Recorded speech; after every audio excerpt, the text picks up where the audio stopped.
বন্ধুরা কেমন আছো তোমরা সবাই? আসলে সবাই ভালো আছো। তো সবার প্রথমে সবাইকে জানাই শুভ দীপাবলি। তো আমাদের এই দেখো মাটি নিয়ে এসেছি।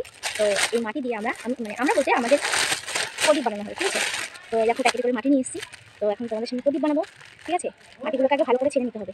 যত নোংরা আবর্জনা আছে এগুলো ভালো করে পরিষ্কার করে ফেলে নিয়ে তারপরে মাটিগুলোকে ভালো করে জল দিয়ে মাখতে হবে, তারপরে প্রদীপ বানাতে হবে। তো আমাদের বাজার থেকে প্রদীপ কিনেও আনবে, কিন্তু আমাদের নিয়ম হচ্ছে এই মাটি দিয়ে প্রদীপ বানিয়ে সেটা দেওয়া।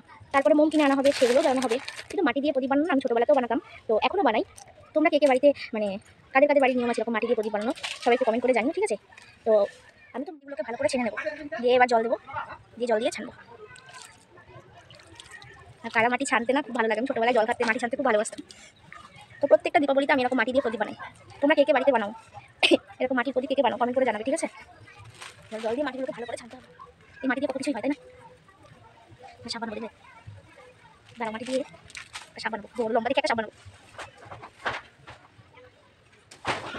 প্রদীপ বানানোর নামে আমি এসব করছি। যা ভেঙে গেছে, প্রদীপ বানাই।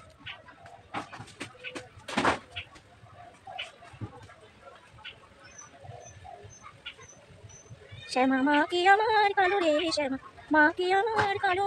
একটা করে প্রদীপ বানানো হচ্ছে, আরো মাটি আছে এখানে, আরো বানাবো প্রদীপ। তো চলো তোমার সাথে দেখতে থাকো ভিডিওটা। আছে আমার প্রদীপ বানানো। তো এই প্রদীপগুলো সন্ধ্যাবেলাতে তোমাদের সামনে জ্বালাবো, তোমাদেরকে প্রদীপগুলো সন্ধ্যাবেলায় জ্বালিয়ে দেখাবো, ঠিক আছে?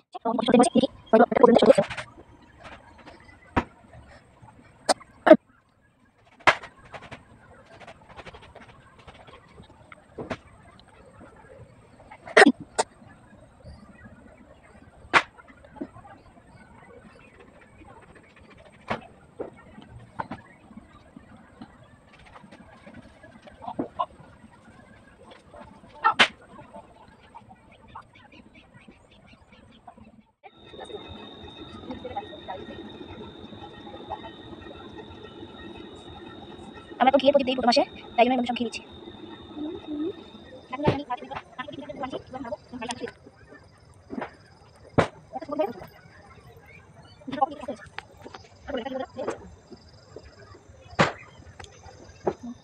হ্যাঁ, তো আমরা এখন প্রদীপ দিচ্ছি। আমার বানানো প্রদীপ কি বলতো, বাজার থেকে কিনে আনা আর হাতে বানানোর মজাই আলাদা। কি মা?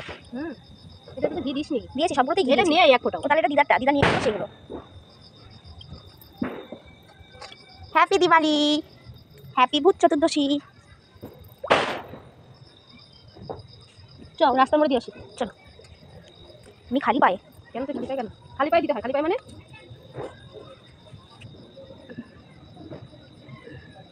এখানে কেউ দেয়নি।